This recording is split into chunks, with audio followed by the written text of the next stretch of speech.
I'm Johnny Merritt, and I'm thrilled today to have a great friend of mine, a guy that I spent, frankly, an hour with every week, getting to know him very, very well through a D group through our church, a very intense Bible study, and got to know Parker Carroll very well, uh, and know a lot about his business. And frankly, during this discussion, I'll talk about a meeting I had with him before. Where I wanted to learn some stuff from him. But what I'd like to do is, man, it'd take me 15 minutes to introduce him, to say everything that he's accomplished. But Parker, I'd rather let you just introduce yourself to the listeners, if you would. Johnny, thank you for having me, buddy. And man, our time, I tell you what, you're a wealth of knowledge, and our D group, man, I love getting to sit with you and just and glean from you and learn from you. And man, it was great for our time. It was actually sad our D group was over. But again, blessed to be here, and thank you for the opportunity to have me come on your podcast. Well, so Parker, tell me a little bit. Tell me what you're, just as an individual. Tell me what your passion is. What do you love? Just and we're going to get to Trek in a minute, but just and maybe it is Trek, and that's fine. But what is it that you just love? So, oh boy, that's a good question. um, you know, so right now, our heart outside of business. I'm married to the most beautiful woman on the face of the planet. Oh, way outkicked my coverage. I have two beautiful sons, Ryder, who is 7, Owen, who is 4. We we are so blessed. I could go on and on forever. But our heart right now, and has been for the last few years, has been fostering. We don't have any intention of adopting. We are fostering, just really to provide a good, stable home for kids who need a stable home as they're in transition, hopefully to get back to their parents, as they're working through, which is most people don't realize is a lawsuit. And so a lot of times we get kids on our doorstep in the middle of the night. And so that's personally, that's really where our heart's been and where we've been serving. In fact, we have a kiddo who will probably be on my doorstep by about 2 o'clock Wow. today, which is about 4 hours from now. So um, we have a lot to accomplish there, and God's put that on our heart, and we're enjoying every second of it. And let me tell you, when I got to meet with Parker, there were times that he would come to our meeting and he'd been up all night. Either a child they had got a child that the night before, or probably perhaps more, they'd been up with a child that they've had for a while because this child had was needed some love, and you guys provided love, and I appreciate that. How, if somebody wanted to get involved in providing foster care, how would they do that, Parker? So there's a lot of resources, and we're actually about to at Austin Ridge. We're about to bring on some new initiatives for people to get involved. There's a ton of different ways to get involved. People a lot of times people don't want to just dip their toe right into foster care and like we did. So we woke up and got put on our heart. Next thing you know, we're licensed to foster. We're licensed to adopt. Right. And so there's a lot of avenues that are not that extreme. And so get connected with someone. In fact, we can make my contact information available after podcast, and Sure. know that you don't have to just jump right in all the way. There's tons of things that foster families need. Even bringing when a new foster placement comes to a home. Um, Frankly, a hot meal is sometimes just the best thing that you can do. So Right. there's a lot of different avenues. There's Foster Village, who when you get foster placements, they'll show up on your doorstep with anything and everything that you might need. Because again, we're getting calls in the middle of the night many times. Almost all of our placements have come in the middle of the night, and or the details we receive are normally pretty limited. We have a 3-year-old girl who's been in an XYZ situation, and we'll be there in an hour, and the information that we get. So Foster Village does a great job of providing. Hey, we have boys. We don't have a 3-year-old girl. Right. So they're extremely helpful, and we can provide a lot of different resources for anyone who wants to get involved and get involved to whatever level they feel comfortable. Well, I'm so proud of you guys, Parker. You're really being the hands and feet and doing great work, and I'm so proud of you and excited for you, and appreciate the dedication that you guys have. Let's talk about, how does one become, I see that there's a recent book, and I haven't read it, but I'm going to get it, called Commercial Real Estate Teams Built to Dominate.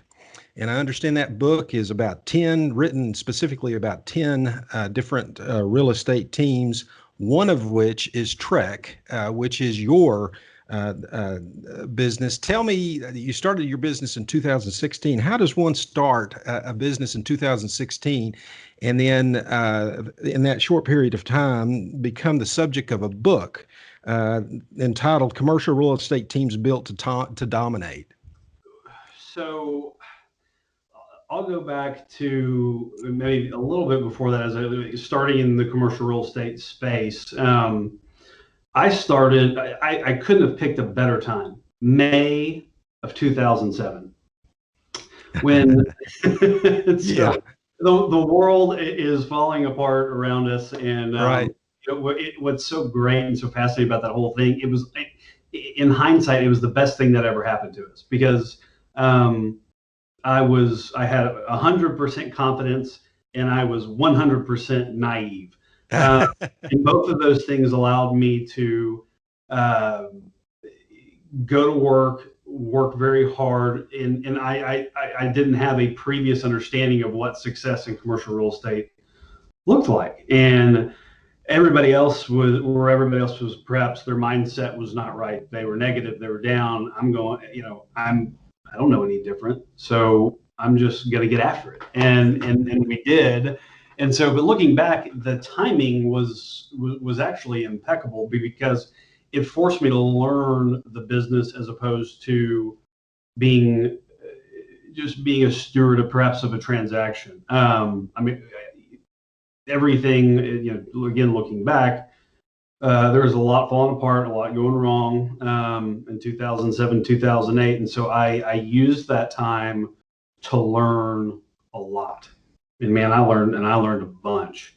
And in the first couple of years, what I learned after analyzing the transactions that I had done was that every transaction takes resources. Every transaction that we complete for a client is going to take resources. It's going to take time. It's going to take effort. It's going to take energy.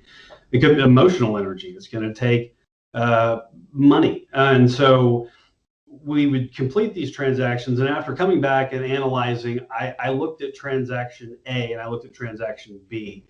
And transaction A and transaction B, looking at it through a microscope, they took almost the same amount of resources. What if I told you that transaction A was a $500,000 transaction and transaction B was a $5 million transaction? Obviously, the compensation is very different. And a lot of times I found that transaction A, the $500,000 transaction, was more complicated, took more resources, emotionally was probably more draining than the $5 million transaction. So, interesting.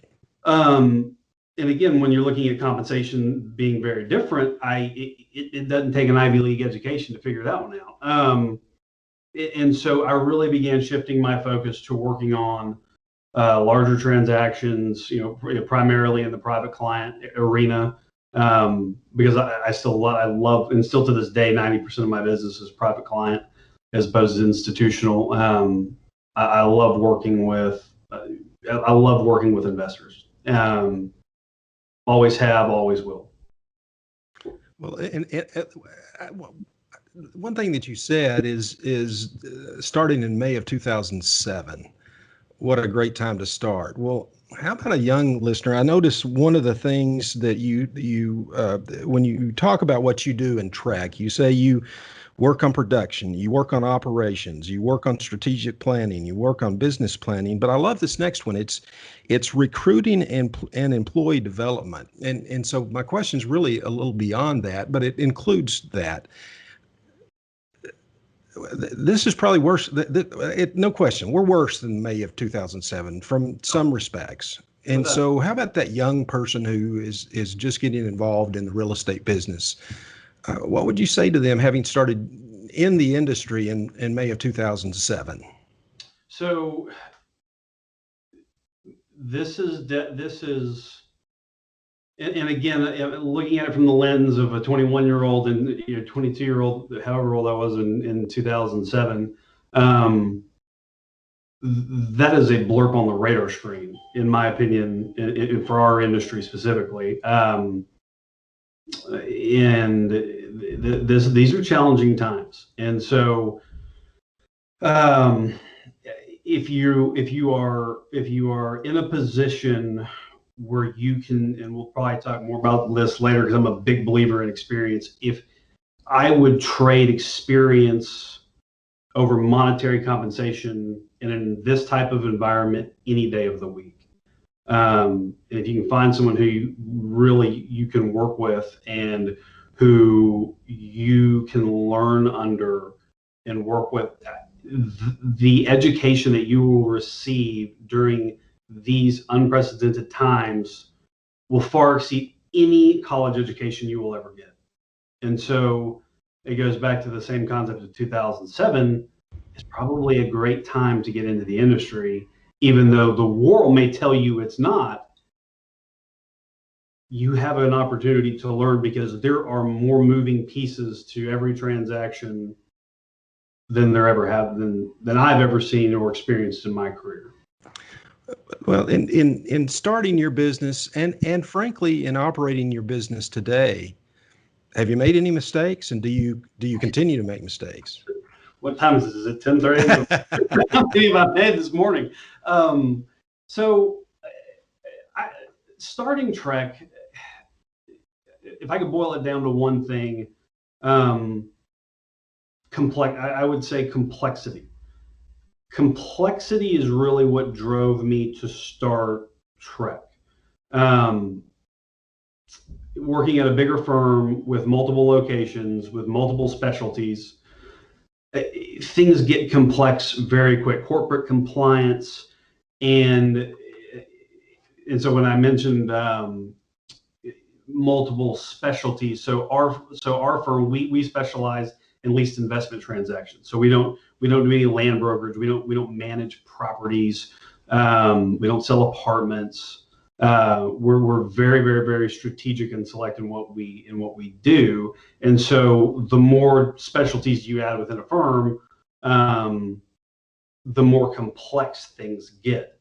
And complexity is the absolute robber and killer of growth.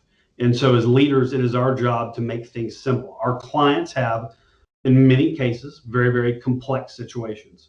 And clients in the industry, and when they have complexity in their situations, they don't want complex solutions. We want simple solutions. So as leaders, right, it's our job to make things simple. And so I started Trek with the mindset of, we're going to provide excellent service to our clients who have complex issues, and sometimes it's not always complexity. We're not always dealing with the 2007s or the COVIDs of the world, but there's complex situations that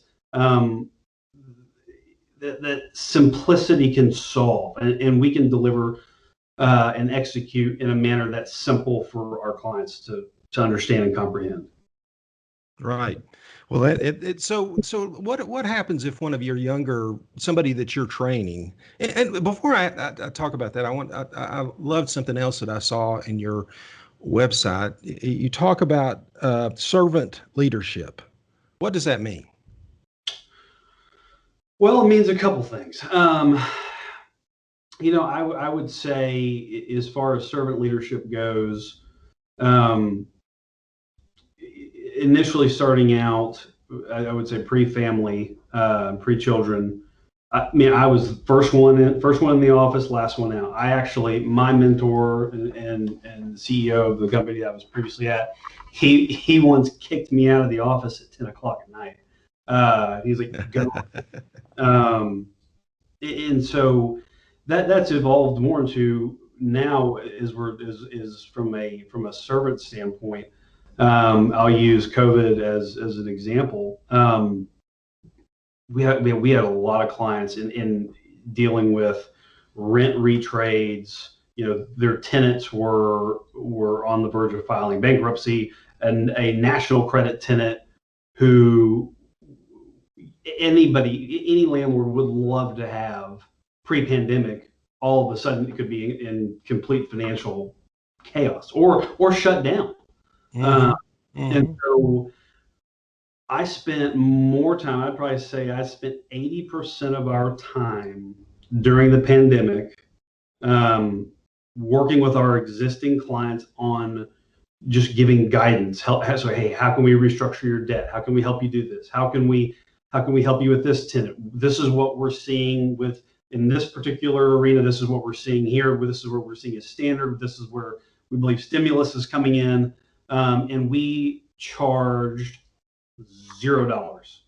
I didn't charge a cent for that Mm-hmm. Mm-hmm. because it's not about making the money. It's about our clients needed guidance, I and love that. we're going to give it to them. We're here to be a resource for our clients, and they know that. And Lord willing, they'll return. They'll return that business to us tenfold in the future. But That's man, we spent a bunch of time, and but it was needed, and people needed help, people needed guidance, and we were there to give it to them. that's incredible. That's great. You also talk about using the Navy SEAL approach Oh. in your business. What does that mean? Okay, don't let me go off on too much of a tangent here. Rein me back in. Uh, I am. I don't want to say obsessed with Navy SEALs, but I have such my fascination with them is such a high level. They're the most elite fighting force in the world. Almost nobody would argue that, right? Right, right, They have an unparalleled ability to adapt to any combat environment that that could possibly present itself. And they do it in teams of 6, 8, small, concise, strategic units. Um, and what's also interesting is they go through the training to become a Navy SEAL, and then what happens? They go straight into more training. And that was something I honestly I didn't know about SEALs. I thought you get pinned, you become the part of the most elite fighting force in the world, and then you're kind of to battle. But they're training all the time, right. all the time. And so how does that training and experience correlate to our approach at Trek? Would be the one constant in business is change.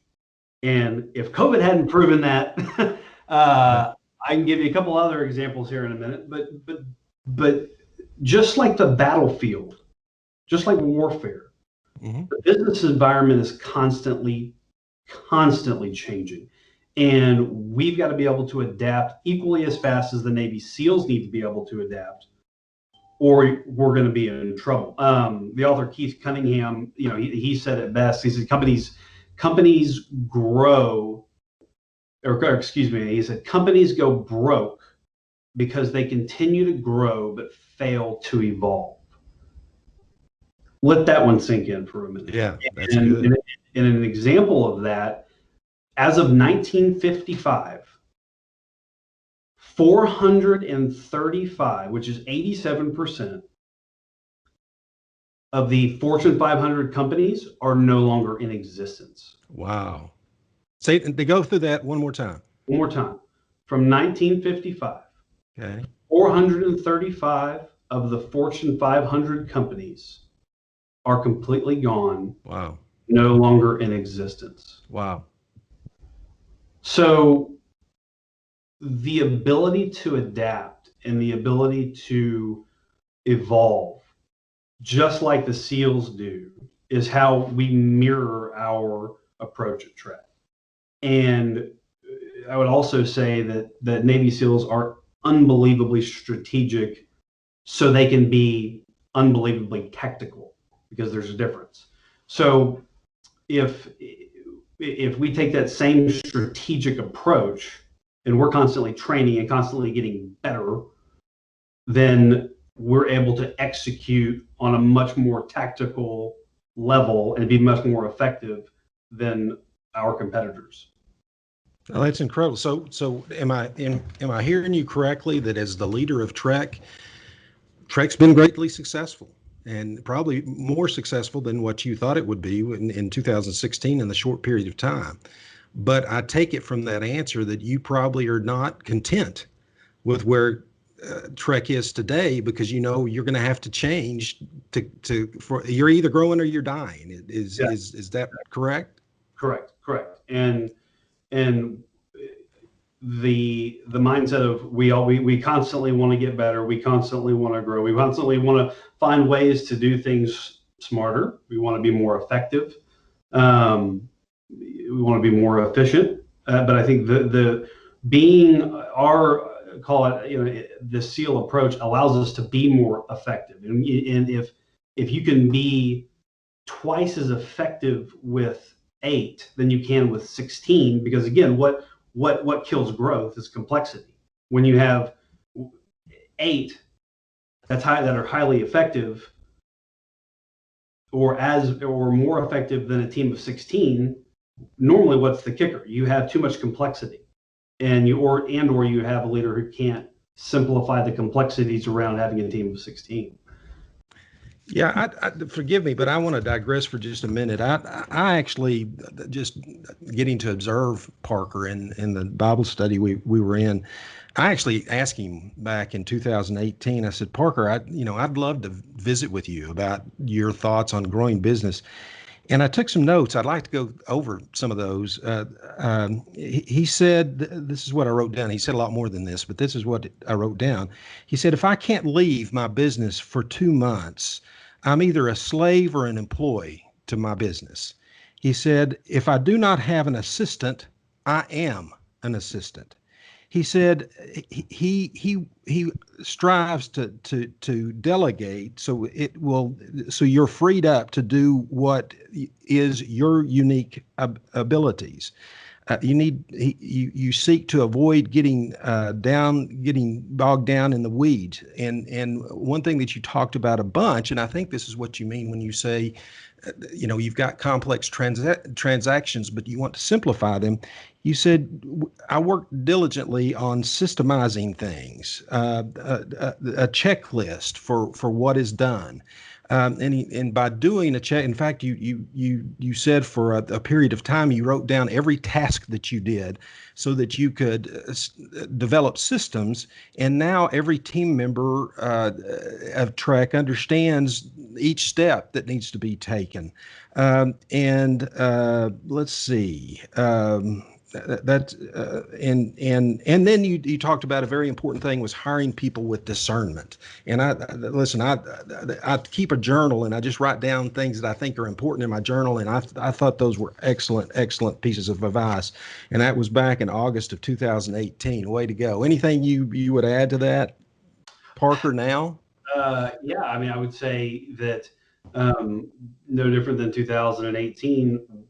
Those systems and processes, I think, number one, are more relevant because you're at more risk in this environment of someone getting sick, of someone having to take care of a family member.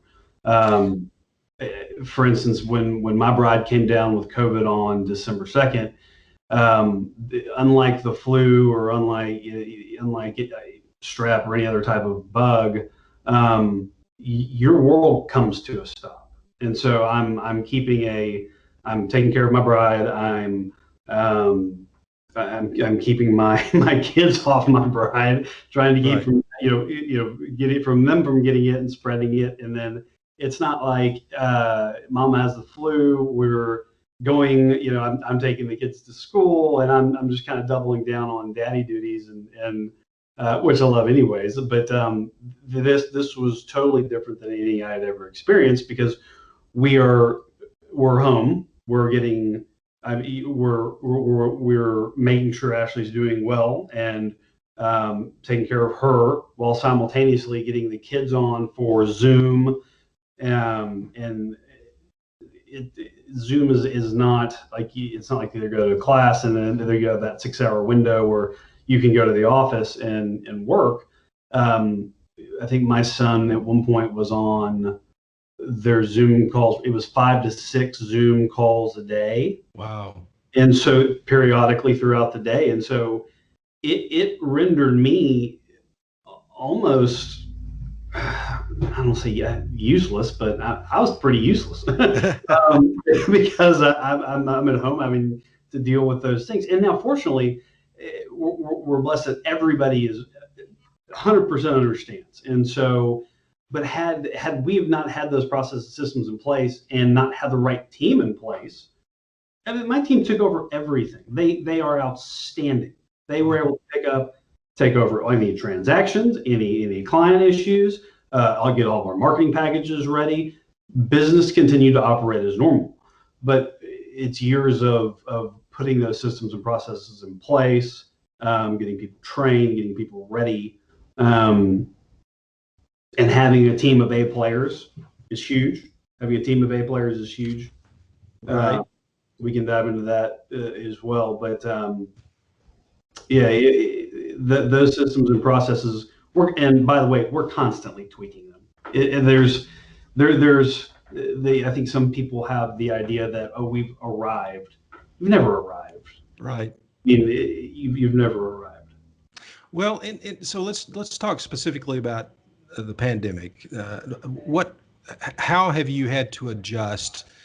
How has your team had to adjust to the pandemic and how you operate, or your systems, or you've talked a little bit about some additional services that you've provided to your clients. What else has been important in your mind that Trek has done as a result of the pandemic? Um, Being a smaller team, and with technology, we were able to adapt quickly. I mean, very, very quickly. We caught on. We got on pretty early. That COVID was going to impact us.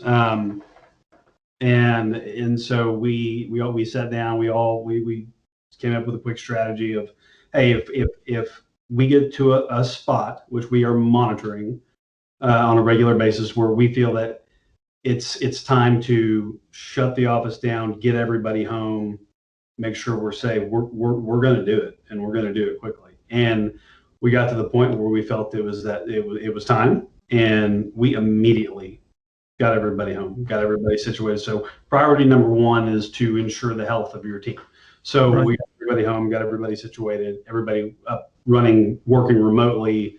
Working out some of the small kinks, such as making sure everybody had access to print, scan, um, DocuSign, all the things that we do in the office. So the shift for us was not it was not some monumental task, um, from that perspective. So, but there have been challenges all along the way. Right. But I think it's certainly been less of our team and our processes and our systems, and more of the external influences around us. Yeah, yeah, and listen, that's what I found. But everything was novel. It seemed like this year. It seems like we were facing new issues every day that had to be responded to every day, and to some extent, I wrote an article, Parker, where I said, attorneys, we don't always get to have specific things that we're certain about, because there's always issues. But I wrote a sentence in an article that said, I can say for certain that I have as a 35-year attorney, I have the very same level of experience on this issue as every other attorney in the state of Texas. And it's just we face that over and over and over again. I love that. Let me tell you one other thing that I really love, that Trek provides to me, frankly, every week. And you guys have this thing called the Monday Morning Scoop. And I look so forward to getting that. Tell my listeners real quick what the Monday Morning Scoop is. Well, the Monday Morning Scoop is really it's a list of articles that we think are relevant, that people can get. You can get it Monday morning, and it's a quick read, because there's so much noise around everything and everybody. And sometimes you're like, it's specific to, for the most part, real estate. Now, we do add one fun fact in there, because being Texas boys, we always include a fun fact about Texas. But really, it's just, we try to cut down to the chase, cut through a lot of the noise. Here are 5 or 6 articles that are going to be relevant to people in the commercial real estate industry.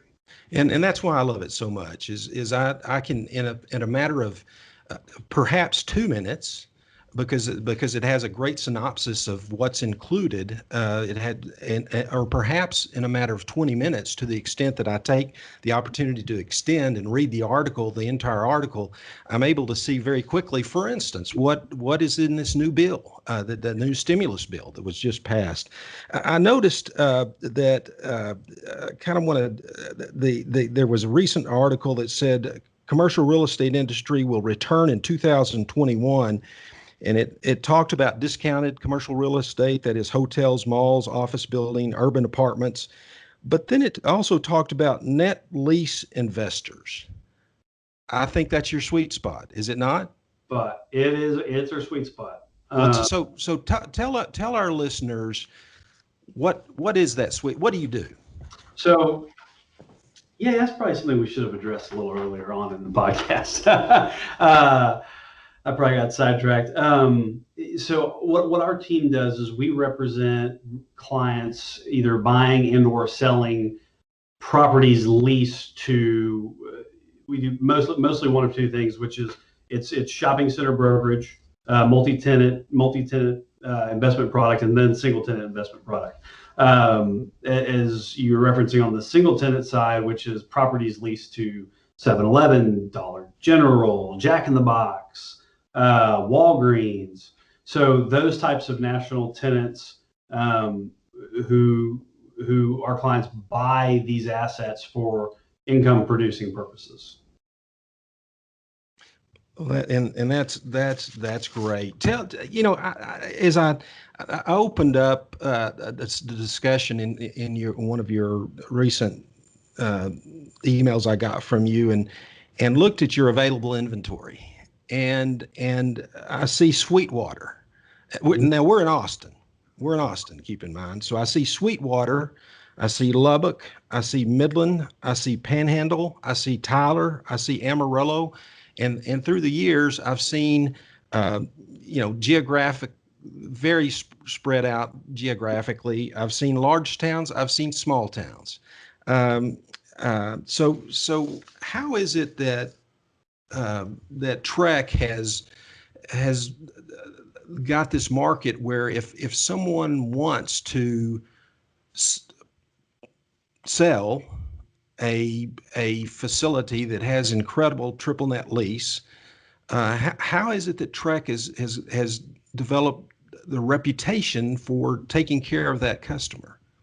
So it's a very good question, and technology has done phenomenal things. I mean, look at what you and I are able to do right now. I mean, being able to be on a camera is, granted, you and I are in the same city, but for the most, yesterday I was on a Zoom with people from Canada, all over the country.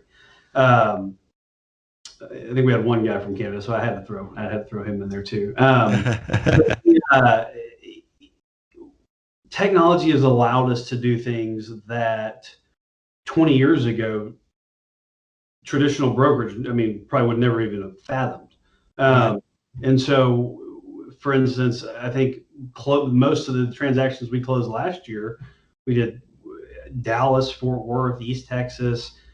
We've closed transactions in 30 plus states. Um, so technology has allowed us to do things. We can do so much diligence prior to, I mean, to even stepping foot to see the property, that it expands our ability to perform and execute for clients, because some clients, every client criteria is different. And so sometimes if that criteria is not in our backyard, then we can go find an asset that fits that criteria anywhere in the country.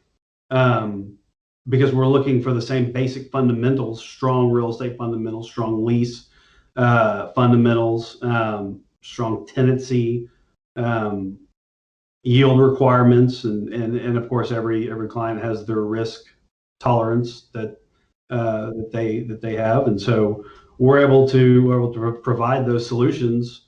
No different if I was sitting here, if I was in Austin, Texas, or if I'm in Seattle. It's amazing what, I'm older than you are, of course, but gosh, and one thing the pandemic has done for me is shown me how helpful and even necessary technology is. My assistant now is in Boise, Idaho. She used to be 10 feet from me, and I thought that was too far. And now she's in Boise, Idaho, and it's as if she's 10 feet, perhaps even better at times, because we can concentrate better. So it has been really good. Listen, I'm anything else, Parker, that about Trek? Just so impressed with Trek. I'm so impressed with you, your leadership skills, and the success that you've had. I know your father, who's an attorney, and he is so proud of you. Anything that you would love our listeners to know that we haven't covered about Trek in your team? I just remind people that this too shall pass, and it's been a difficult season. It's been a long season for a lot of people, leaders specifically. I want to encourage leaders. As we're making decisions, we're normally being able to make decisions in the midst of chaos is part of what is an attribute of a great leader. What's ironic here is being able to make decisions in the midst of chaos is normally that time period of chaos. That window is normally small, right? Right. The window keeps on getting bigger. Yes. And so I want to encourage leaders as we're making decisions, because we have to make decisions in the midst of chaos. You can't freeze. You've got to continue to make decisions. You got to continue to move forward. And unlike any time in history, we've never had more information available at our fingertips. However, unlike any time in history, we've never had more false information. True. Yes. So you're not going to have 100% of the information in the midst of chaos. And so I think this is a different scenario for us leaders. We're having to make decisions knowing that we don't have all the information. What we may be looking at is false information, and we have to spend a lot of time using discernment and wisdom to ensure that the information that we are receiving is accurate. Well, that's such great. I'm glad you added that, Parker. That was great. In your business, because of the large nature of the transactions that you're dealing with, frankly, different geographical areas, dealing with sophisticated businesses and Correct. sophisticated buyers and sellers. You have dealt with lots of attorneys, and what, based on your experience, what do you think are the best attributes for those of us in the industry to have great partnerships with our clients as attorneys? Um, I would say just no different than from a leader's perspective.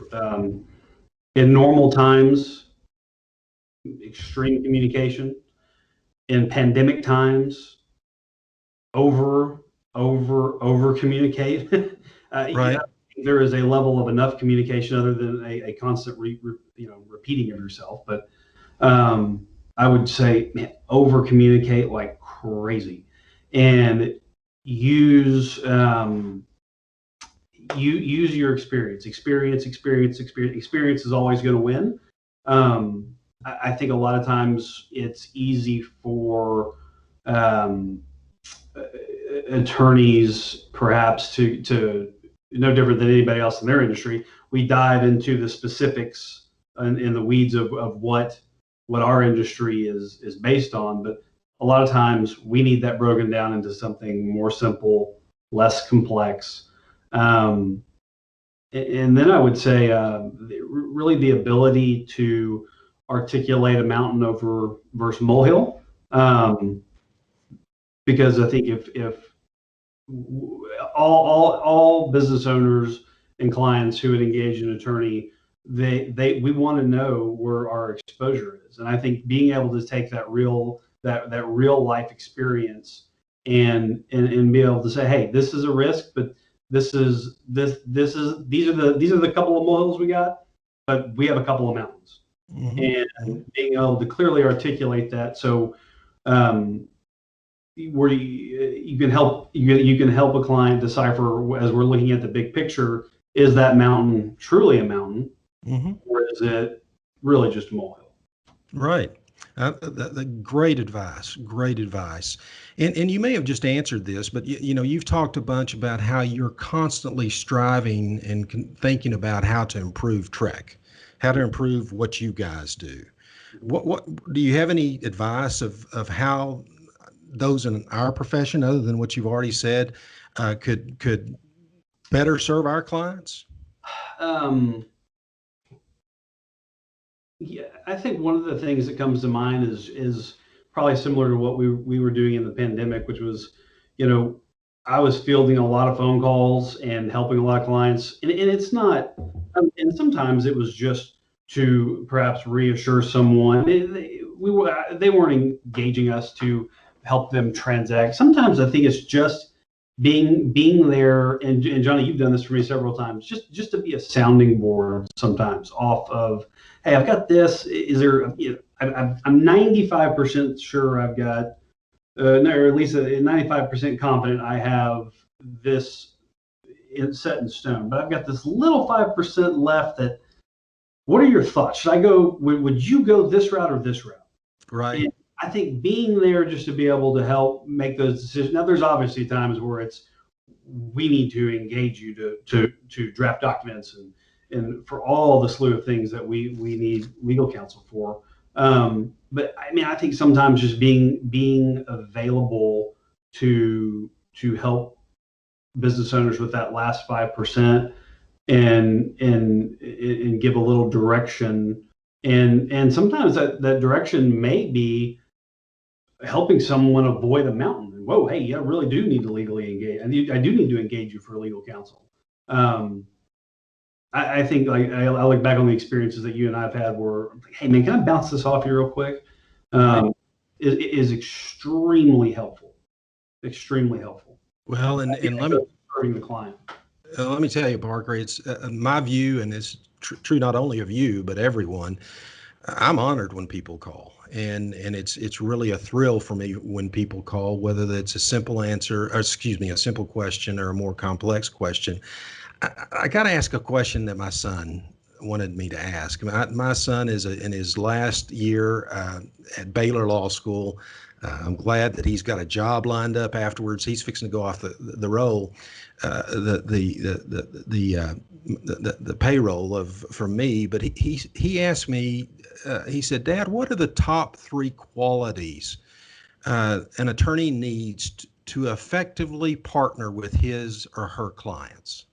And so again, I don't mean to be repetitious, but I'd love to the extent that you have an answer to that, I'd love to be able to show him this.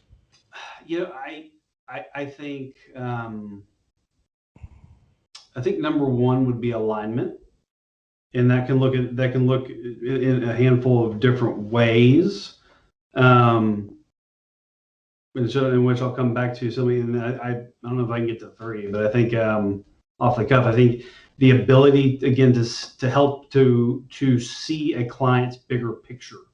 And on the alignment side of things, you may have a CEO or a owner of a company who is extraordinarily growth minded. He's focused on growth. He's focused on growth. He's focused on growth. What a growth focused, growth minded person is less concerned, or frankly may not even want to have to go fight deal with the battles of legal this, dotting this I, crossing this T. And so the alignment may be just partial style. If that leader is very growth minded and thinking positive, thinking forward, trying to move everything forward, you may need a little bit more of a hard hammer attorney on the legal side to take that ease off of him.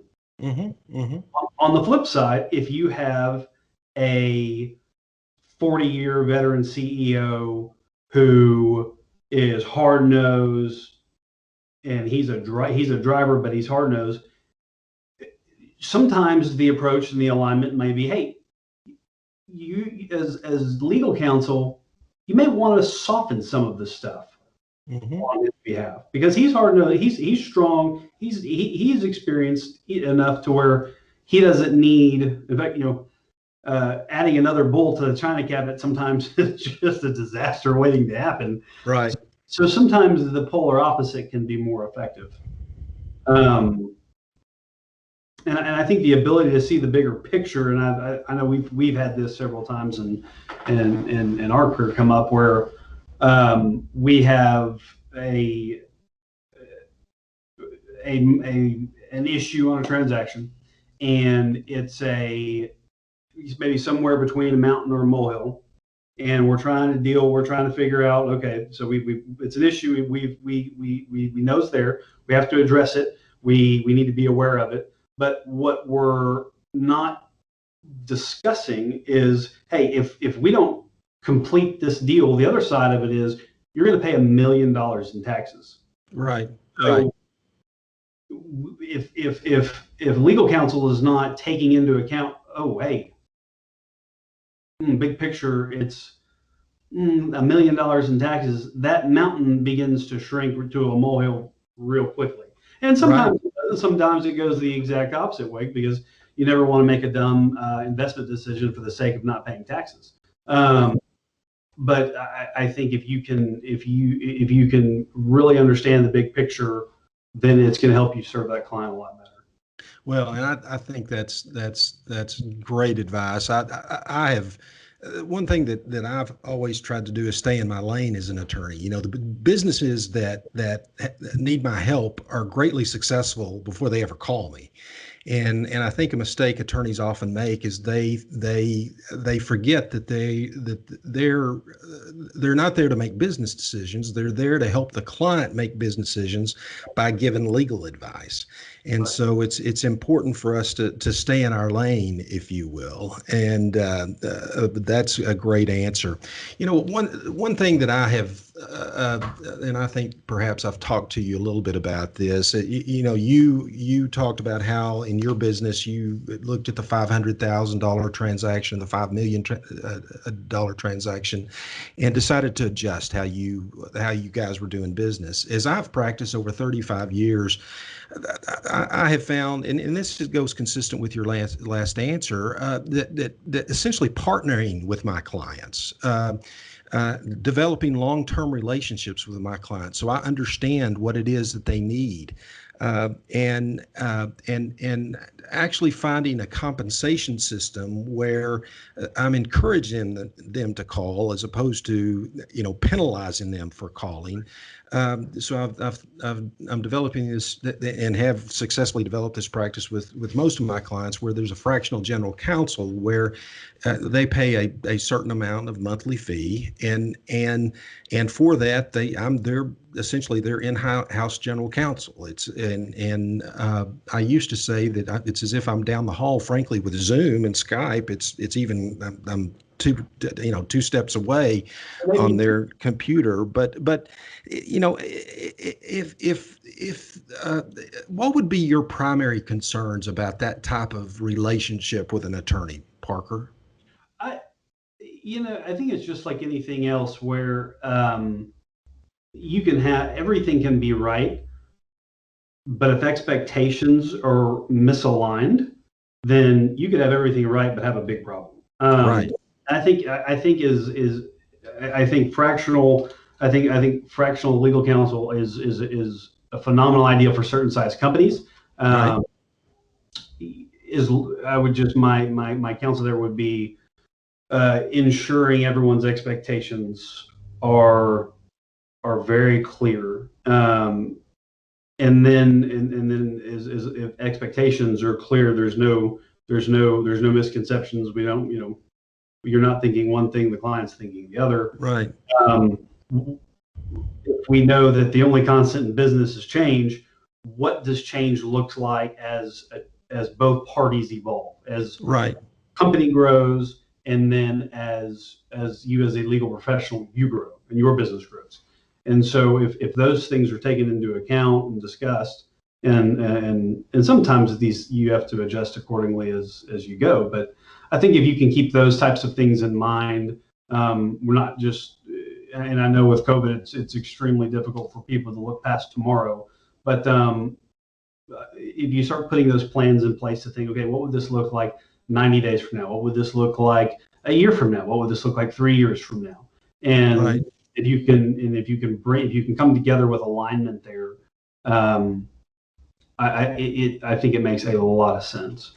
Well, and just kind of talk about what we're doing just a tad is we our relationship on a fractional general counsel. We have an engagement letter, but it can be canceled at any time by the client because our goal is just like yours. Every transaction, we got to service our clients. And the other thing is that a great example of how this has worked is I had a client who uh, what all of a sudden had a lot of work to do one month, and his bill would have been $16,000. Right. He got a bill for 3,000. And he called me and he said, "We need to make an adjustment to this." And I said, "No, this is the relationship. Now we can't do that month in and month out, but it what it does is it puts us on the same team with our client." And so we've really enjoyed it. And the other thing I'd say from a selfish standpoint is what we found is the monthly. Again, we look at it every 6 months, and those fractional fees, frankly, are going slightly up every 6 months because the clients want to use us more and more. And so which shows me that's really working for us. And so, well, Parker, let me tell you, we've been going almost an hour. I can't tell you how much I appreciate you taking the time. Time is money, and your time is very valuable, and I appreciate you taking the time